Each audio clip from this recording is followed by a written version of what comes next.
दोस्तों, यदि आप यूपीआई से पेमेंट करते हैं तो आज की इस वीडियो आपके लिए बहुत ही ज़्यादा ज़रूरी है। अगर आप किसी से पेमेंट मंगाते हैं तो आपको अपना मोबाइल नंबर देना पड़ता है, लेकिन अब मैं आपको यूपीआई की जो सेटिंग बताऊंगा उससे आपको अपना कोई भी मोबाइल नंबर देने की ज़रूरत नहीं पड़ेगी और आप सीधे पेमेंट मंगा सकते हैं। और दूसरी चीज़ कि अगर किसी से बार कोड से अगर आपको पेमेंट लेना है, मान लीजिए 1,000 रुपये, तो आप उस बार कोड पे 1,000 रुपया सेट कर सकते हैं। वो सीधे बार कोड स्कैन करेगा, वो अमाउंट आपका ऑटोमेटिक आ जाएगा।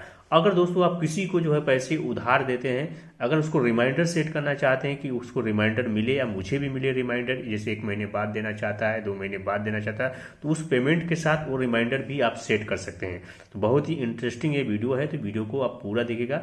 वीडियो अगर अच्छा लगे तो इस वीडियो को लाइक करके वीडियो को शेयर कर देगा। चलिए वीडियो को शुरू करते हैं।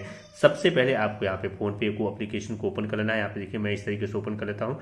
ओपन करने के बाद यहाँ पे इस तरीके से इंटरफेस देखने को मिलेगा। नीचे आपको आ जाना है। नीचे आने के बाद दोस्तों यहाँ पे मैनेज पेमेंट का ऑप्शन मिलेगा। व्यू ऑल पे आपको क्लिक करना है। व्यू ऑल पे जैसे ही क्लिक करेंगे यहाँ पे यूपीआई सेटिंग का ऑप्शन मिलेगा, इस पे आपको क्लिक करना है। उसके बाद दोस्तों आपके जितने भी बैंक होंगे, जो भी बैंक आपने इस फोन पे ऐड किया, वो सारे यहाँ पे देखने को मिल जाएगा। यहाँ पे यूपीआई नंबर का ऑप्शन मिलेगा, इस पे आपको क्लिक कराना है। इस पे क्लिक करने के बाद ये आपका डिटेल आ जाएगा। उसके बाद यहाँ पर ऐड का ऑप्शन मिलेगा, ऐड एनोदर यूपीआई नंबर, इस पे आपको क्लिक करना है। यहाँ पे आप कोई भी यूपीआई सेट कर सकते हैं। जैसे मान लीजिए यहाँ पे U580369 मैंने इस तरीके से सेट कर दिया। ठीक है, इसको वेरीफाई करूंगा। ठीक है, यहाँ पे देखिए वेरीफाई, यहाँ पे जैसे 25800369। ठीक है, उसके बाद यहाँ पे 147 मैंने डाल दिया, 14 यानी कि 2 4 6 8 8 डिजिट का यहाँ पे रखना होता है। ठीक है, इस तरीके से मैं यहाँ लिखा हुआ है मस्ट भी 8 या 9 डिजिट। ठीक है, उसके बाद यहाँ पे नॉट स्टार 0, इस तरीके की सारी चीज़ें दिखे, आप उससे कर। अब जैसे मैंने 25800369 इस तरीके से मैंने सेट कर दिया। ठीक है, अब यहाँ पे वेरीफाई करूंगा, इस तरीके से वेरीफाई कर दिया तो लिख रहा कि ये जो है नंबर अवेलेबल नहीं है, किसी ने ले रखा है। अब मैं इसी को जस्ट 14 जो है, इसको 14 को 35 कर देता हूँ। 14 को अब वेरीफाई करूंगा, यानी कि ये भी किसी ने ले रखा है। ठीक है, यानी कि ये भी किसी ने ले रखा है। तो चलिए मैं यहाँ पे 25800369 कर दिया, उस बाद 369 फिर से कर दिया। ठीक है, अब देखते हैं ये भी किसी ने ले रखा है। ठीक है, अब चलिए मैं यहाँ पे दूसरा डालता हूँ नंबर अटेंडम वाला। ठीक है, यहाँ पे 8725 यहाँ पे, ठीक है 8726252423। अब देखिए दोस्तों, ये किसी ने नहीं लिया होगा।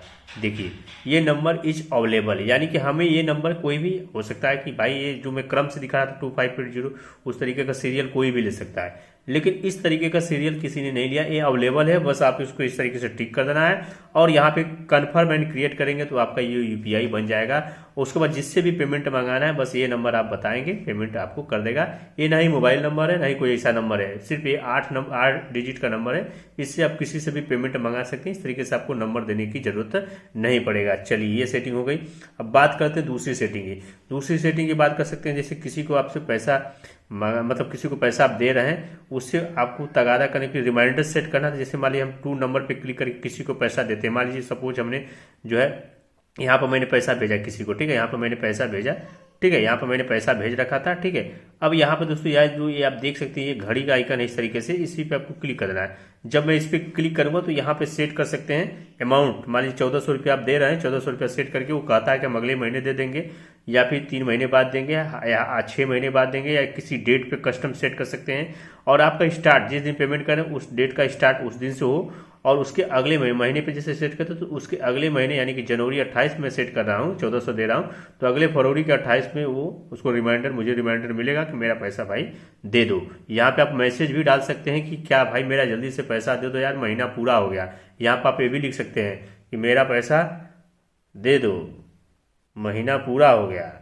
इस तरीके से आप लिख सकते हैं। ठीक है, इस तरीके से लिख के आप सेंड कर देंगे तो वो रिमाइंड चला जाएगा। तो ये आप सेटिंग कर सकते हैं। ठीक है, अब चलिए बात करते हैं तीसरी सेटिंग। अब दोस्तों तीसरी सेटिंग के लिए बस आपको ये गूगल पे ऑप्शन ओपन कर लेना है। उसके बाद ये जो प्रोफाइल का आइकन है इस पे आपको क्लिक कर लेना है। इस पे क्लिक करने के बाद यहाँ पे देखिए योर क्यूआर कोड का ऑप्शन मिलेगा, यानी कि आप किसी को क्यूआर शेयर कर रहे हैं तो उस पर अमाउंट सेट करके आप भेज सकते हैं। जैसे उस कोड को स्कैन करेगा वही अमाउंट आ जाएगा जो आप चाहते हैं। तो बस आपको इस पर क्लिक करना है। जब इस पर क्लिक करेंगे तो आपका यहाँ पे क्यूआर दिख जाएगा। अब आपको यहाँ पे 3 डॉट पे क्लिक करना है। उसके बाद यहाँ सेट अमाउंट का ऑप्शन मिलेगा। जितना अमाउंट सेट यहाँ पे करेंगे उतने अमाउंट का जो ये बार कोड क्रिएट है, इस पर अगर आप क्लिक करते हैं तो ये देखिए बार कोड यहाँ पे इस बार कोड पे 2000 रुपये क्रिएट हो गया। आप इसको कॉपी, इसको शेयर कर देंगे किसी को, तो वो स्कैन करेगा तो उसको 2000 रुपया ही डायरेक्ट अमाउंट देखने को मिलेगा।